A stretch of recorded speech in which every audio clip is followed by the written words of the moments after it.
আসসালামু আলাইকুম ওয়া রাহমাতুল্লাহি ওয়া বারাকাতুহু। নবী করিম সাল্লাল্লাহু আলাইহি সাল্লাম যে তিনটি কাজে আমাদের দেরি করতে বারণ করেছেন, সেই তিনটি কাজ হলো, এক নম্বর কাজ হচ্ছে বিরাদারে মিল্লাত ইসলামিয়া। নবী করিম সাল্লাল্লাহু আলাইহি সাল্লাম বলেছেন, এই হাদিসটি তিরমিজি শরীফের মধ্যে রয়েছে, ১ নম্বর খণ্ড এবং ৪৩ পৃষ্ঠার মধ্যে রয়েছে। এই হাদিসটি হযরতে আলী কারিমুল্লাহ ওয়াজহু থেকে বর্ণিত রয়েছে যে নবী করিম সাল্লাল্লাহু আলাইহি সাল্লাম বলেন, তোমরা তিনটি কাজে কখনোই দেরি করবে না। ১ নম্বর কাজ হচ্ছে বিরাদারে মিল্লাত ইসলামিয়া, যখন তোমাদের নামাজের সময় হয়ে যায় তখন তোমরা কখনোই দেরি করবে না।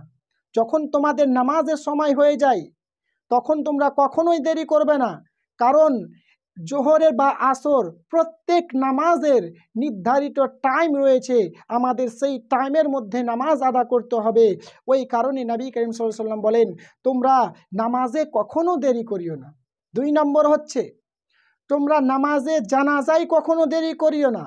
যখন নামাজে জানাজার জন্য সমস্ত কিছু প্রস্তুত হয়ে যায়, সমস্ত কিছু তৈরি হয়ে যায়, তখন নবী করিম সাল্লাল্লাহু আলাইহি সাল্লাম বলেছেন, তোমরা নামাজে জানাজার জন্য কখনোই দেরি করবে না বিরাদারে মিল্লাত ইসলামিয়া। এবং ৩ নম্বরটি, নবী করিম সাল্লাল্লাহু আলাইহি সাল্লাম বলেছেন, তোমরা বিবাহে কখনো দেরি করবে না। যখন তোমাদের উপযুক্ত বয়স হয়ে যায় তখন তোমরা বিয়ে করে নাও, বা তোমার ছেলে পেলেদের বিয়ে দিয়ে দাও। তোমাদের নির্ধারিত টাইমে যখন তোমাদের সম্পূর্ণ বিয়ের সঠিক বয়স হয়ে যায় তখন তোমরা বিবাহ করে নাও। এই তিনটি কাজে নবী করিম সাল্লাল্লাহু আলাইহি সাল্লাম দেরি করতে বারণ করেছেন বিরাদারে মিল্লাত ইসলাম।